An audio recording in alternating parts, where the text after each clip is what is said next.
Hi, Ro. Hi, Tatiana, how are you? I'm doing very well. How are you doing? I'm doing really well. I've noticed this lovely purple light that's across your face, and it just makes the whole aura look so beautiful and spiritual. This is really kind. Do you see it?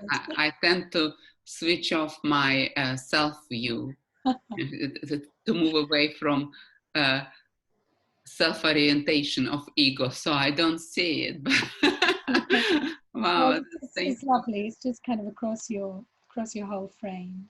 Wow, wow. That, that's a good start.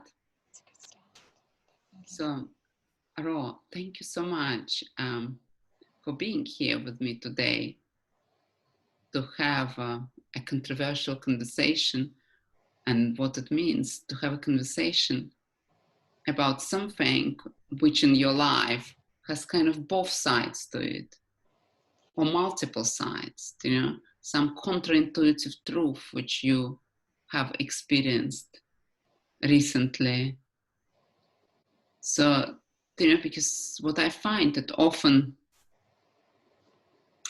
majority of statements or beliefs actually have different sides to it, and all of them can be held valid and can be held in the same space.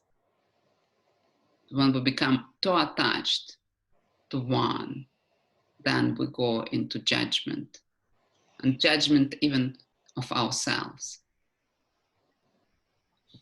So I on love that that. note, Yeah, that's so beautifully put. I couldn't agree more. And I think the point about it being multiple sides is a really good one. We always think about it as two-dimensional, but it's much more complex than that, isn't it? Yeah, mm, sorry, I interrupted you. no, don't worry. So Ro, what has been on your mind recently or today where you see multiple sides, to to something which might be some people hold as a complete truth? Yeah, yeah.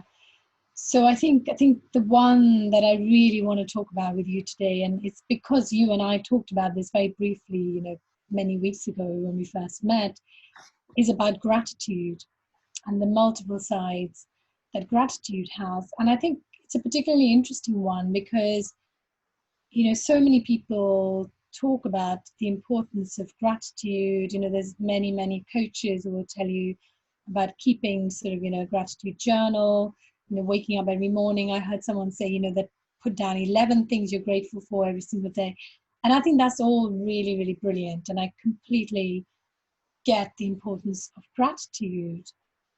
However, I think it's really helpful to also explore the darker sides, or the other, maybe not just darker sides, but the other multiple sides of gratitude that are not always positive. So I think that's what I like to talk about. Mm, yes, and and as you said, and as you said, we spoke about it before as well. It's almost it feels a bit edgy, a bit scary for me because all the positive psychology books and what we recommend to clients is of no keep, as you say, the gratitude diary, right? And it has been proven um, that when we are grateful, there is no fear. And yet, I definitely experienced this gratitude which comes from the place of fear of loss, of needing to hoard what one accumulated. And in that situation, it held me back. And Yes. because I was so attached, like Sam speaking about my time in the city, when Yeah. I my body was screaming to leave, and I overstayed my welcome because I was so grateful for what I had. Yeah. Yeah. And I think that's exactly what one of the aspects of gratitude that we need to explore today. So I think, first of all, I'm not for a minute, and I think neither of us is even for a minute suggesting that the practice of gratitude is not a good one. Because we all know that when you're grateful for something and when you express that gratitude, it brings more good things to you. So, a simple example would be if somebody does a nice thing for you, and you acknowledge and appreciate and you thank them for it, they're more likely to want to do it again. Or, they're going to feel good about what they did and they'll probably do it for someone else. Whereas if you ignore it, or you don't acknowledge it, or you just sort of diminish it in some way, then how is that person going to feel? And they're certainly not going to want to do the same for you again. So I think so the very simple way to think about gratitude is that it acknowledges, appreciates the good things and makes it more possible for them to recur in your life. So that's great. So where I think we need to be a little bit more careful is where, the example you just gave, that you are in a place where you never thought you would be. And when you compare it to what you have been through, it's a much better place, right? And so suddenly you start to compare that to the misfortunes of lots of other people. And let's face it, whatever your position in life is, there will always be other people who are less fortunate than you, and therefore you feel grateful, which is a good thing. However, if that starts to become a label or a limitation, a comfort zone for you, where you decide, what, I'm so grateful for this, that by wanting something different or wanting something more would suggest that I'm ungrateful and therefore I'm somehow going to jeopardize what I've achieved. And this is what happens, without even sort of consciously, articulating in that way. It happens to us in so many walks in our lives, right? It happened to you in your job until you realize what was going on. It happens in relationships. It happens in small everyday things, like your expectations of a certain service from someone may be so low that even just a modest level of service will make you think, oh my God, I got my food on time. That's amazing. Whereas what maybe they needed from you for their own improvement and growth is for you to have given them feedback on what they could have done better, rather than simply accepting what they did for you. Does that make sense? So I think what I'm trying to say is that the two things that can happen, so if I think about immediate repercussions of always being grateful and living in this space of gratitude, is that you create a sort of comfort zone or a bubble of gratitude, which you are afraid to burst by wishing for something different, right? And the second thing you do is that you don't then provide the person who has allowed you to be grateful to grow and learn, because you don't ever tell them what they could be doing better. Yeah. So I think both sides lose out, because we always have the potential to do better, to improve on something, without suggesting that the thing that we just did was not good enough. Yeah. Ro, thank you for putting it so clearly. When basically gratitude becomes a label, and also when it stops growth, whether it's our own growth or growth of others. And what comes to me is when gratitude comes from the place of accepting present moment as it is,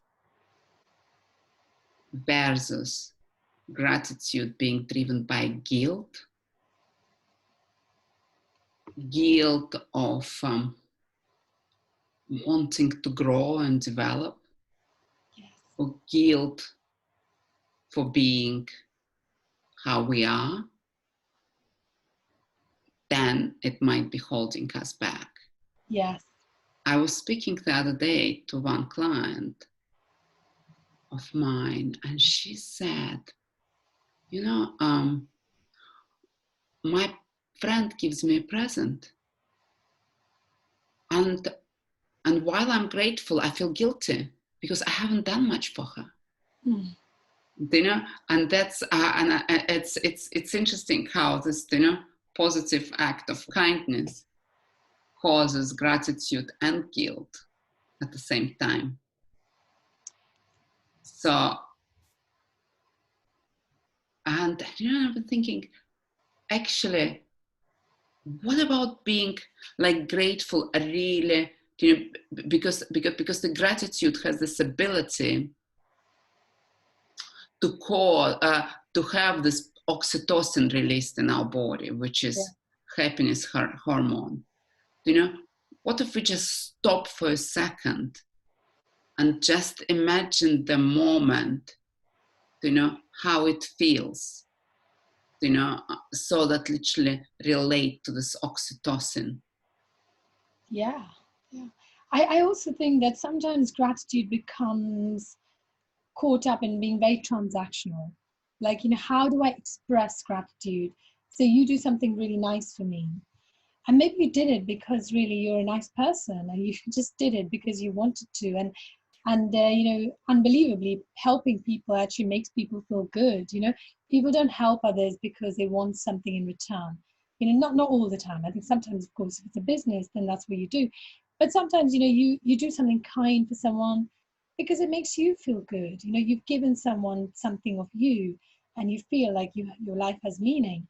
And in that sense, you know, for someone to feel like, why did I deserve that? You know, did I deserve that kind deed when I haven't done anything for that person?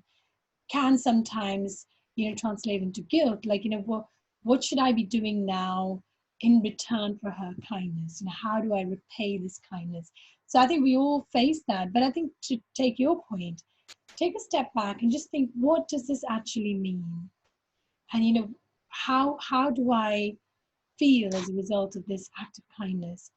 And how can I simply just acknowledge that I have been touched and I am grateful for you? And then maybe ask, how can I now reciprocate, rather than feeling obliged to do something or buy some flowers or chocolates or whatever it is. You know, it doesn't have to be monetary. The other point I want to make is a kind of a bigger point that we've talked about previously on other occasions,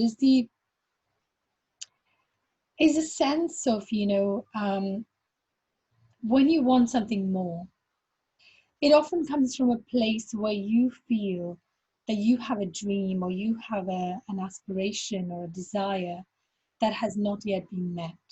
Okay, it may seem really too much for other people because everyone else is kind of, you're thinking, well, look what we have. You know, we have a nice house, you have a nice job, and okay, so you're not happy, you don't feel fulfilled, but you know, is it not better to stick with this rather than to go for something that's so unknown, right?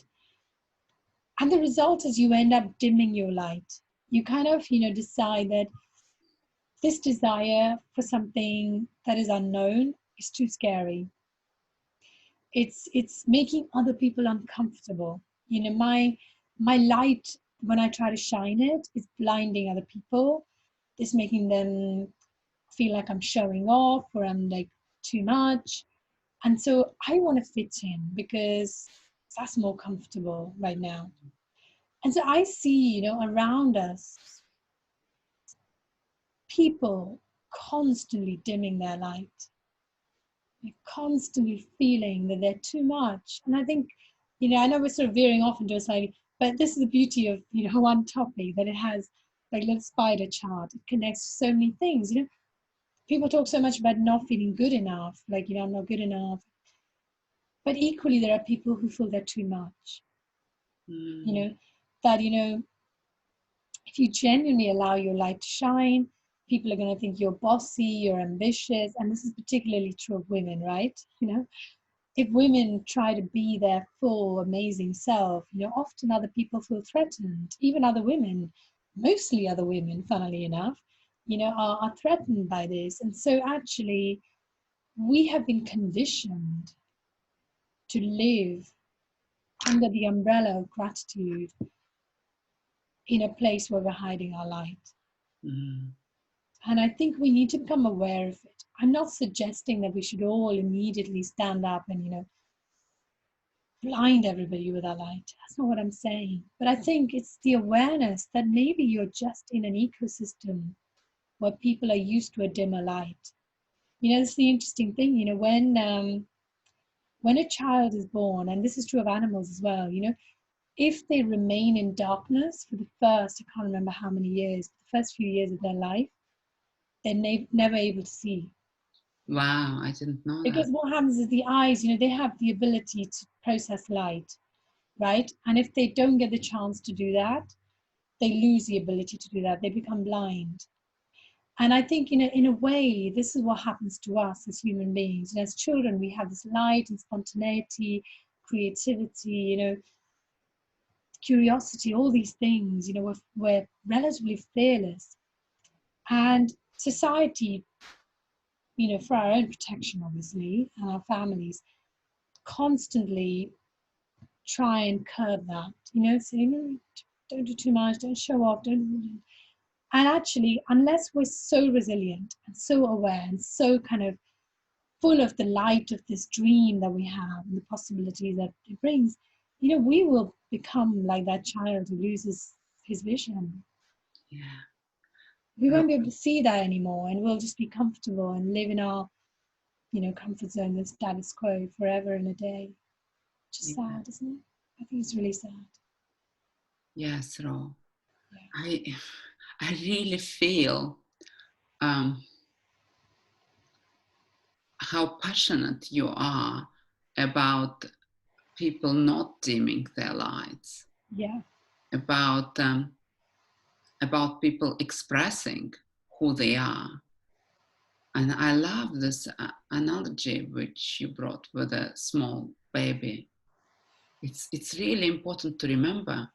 And what comes to me is it's a question of self-worth. Yes.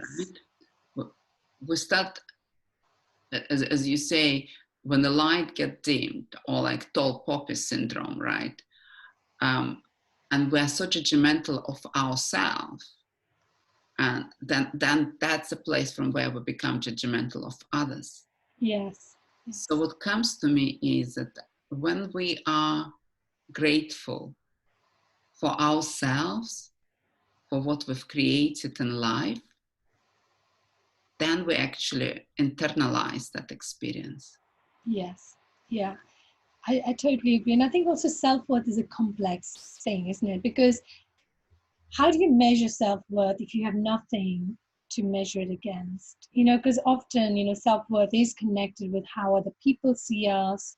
As a child, you're looking for approval from your, parents and your teachers. And actually, that's where it all begins. We were born with sort of pot of self-belief, but to convert that into some kind of worth needs other people's, validation. And I think for every one of us, it's important to remember that you don't have to be that parent or the teacher to do that. You could be a complete stranger who makes someone feel a little bit better than they were feeling 10 minutes ago, simply by maybe smiling at them, maybe looking at them, making eye contact, creating a human connection where they feel seen, listening to them so they feel heard. And that in a small way will make them feel like they're less, they're more than what they thought they were. Yeah. The other thing is, we were talking about gratitude, and I think it sort of ties in with this whole thing. I'm sort of really, really strongly believe the difference between letting go and giving up. And there was a beautiful poem, and I've forgotten the name of the poem, which is terrible with me, but I can send it to you later so you can post it in the comments. And she's written this poem about giving up versus letting go.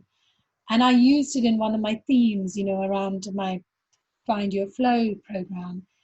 And I think it's much more freeing when you think about letting go.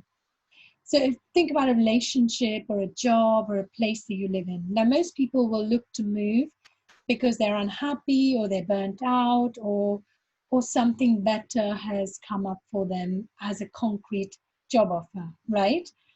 In your case, you left because your body started to tell you, you know what, this is not working for me. So thankfully you listened to your body, and hopefully you didn't have a major burnout before you left. But a lot of people wait until, they have no choice. Wouldn't it be amazing if you could say, I have had this wonderful life with you as my life partner, or I've had these wonderful 10 years working with this company, but I feel like there's more that I want to explore. I have one lifetime and I want to explore it, and I can't do it while I'm still here. So I'm really grateful.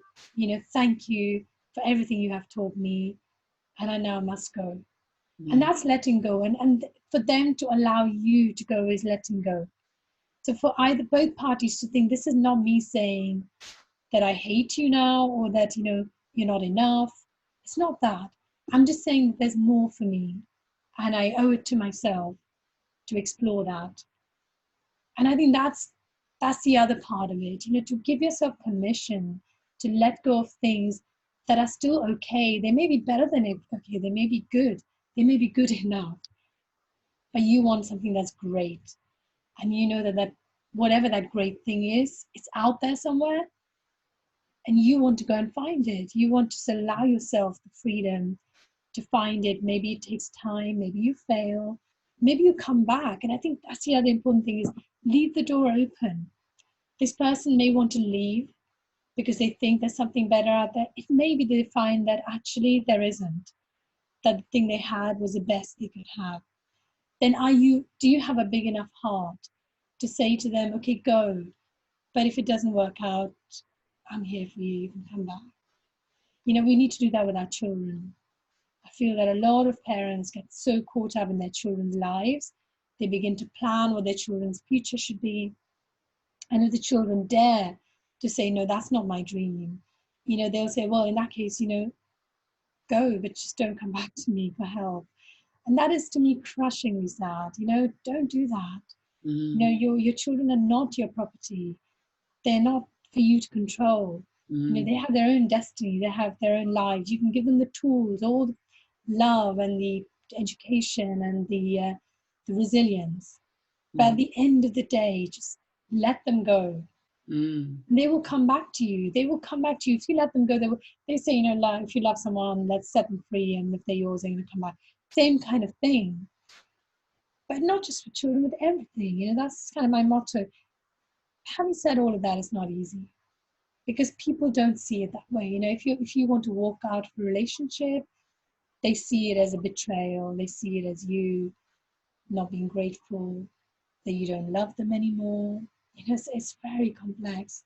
And this is why so many of us remain trapped in things that are not working for us, or things that are good enough, but just not great. Yeah. Ro, this is so powerful. The concept of letting go versus giving up, and how you described it. It's really important. And what comes to me, and especially when you talk about our relationship with the children or with young adults or even teenagers, is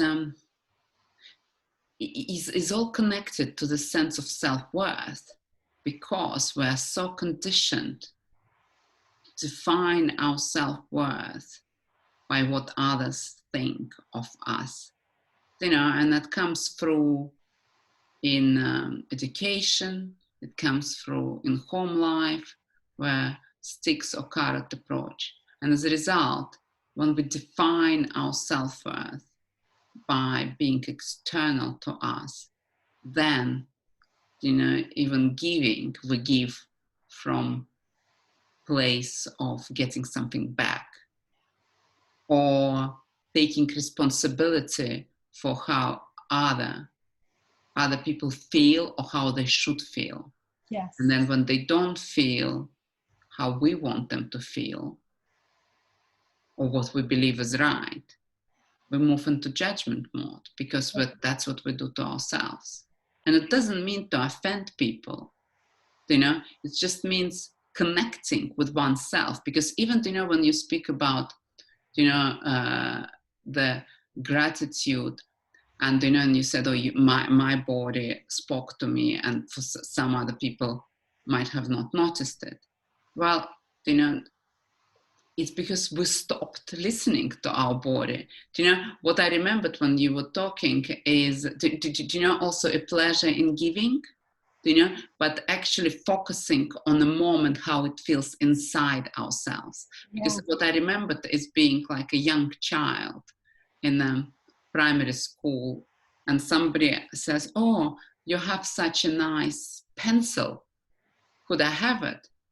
And I remember giving this pencil and I had like goosebumps, you know, because at that time when I was a child, there was kind of no other yet, the conditioning was not yet that strong, right?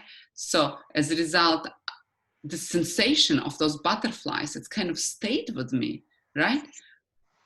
But we have it always. You know, we can just return and start listening to our body. How does it feel when we give to someone from the place of no expectations? And in the same way, receiving from someone from that position, right? Because, and then accepting the self-worth. Yes. And I love that example of the pencil, because it showed such generosity of spirit for a young child to just give it. You know, and I think that's also gratitude. Like although you probably didn't think about it in those terms, you thought, you know, I've enjoyed having this lovely pencil, okay, and I'm grateful for it. But now this person has noticed that it's lovely, and I want them to experience what it's like to have this lovely pencil. And that's the, you know, that's the kind of beautiful generosity of spirit that you know the Native American Indians talk about. You know, where when we talk about Indian givers, you know, usually it's nowadays the meaning is like somebody who gives you a gift and then they want it back. But that's not what it actually meant. You know, originally the meaning was that when you gave someone a gift, it was not just intended for you to keep for yourself. It was a gift for you to experience, and then you were supposed to pass it on to somebody else. And I think that's a beautiful way to think about everything we own, you know, everything we own, rather than become like really possessive and say, this is mine, you know, because I bought it. Well, fine, you bought it, it's yours, you know, enjoy it. But at some point you may find that someone else has more need of it, or that you don't need it anymore. Then just let it go, you know, let it go and let somebody else enjoy and experience the gratitude of having that.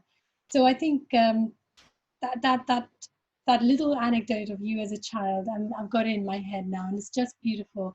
And I think we could all tap into some of the experiences we felt as children, because at that point we were pure, weren't we? We didn't have the stereotypes or the rules that society told us, or even the values that we've grown up with that society has told us we need to have.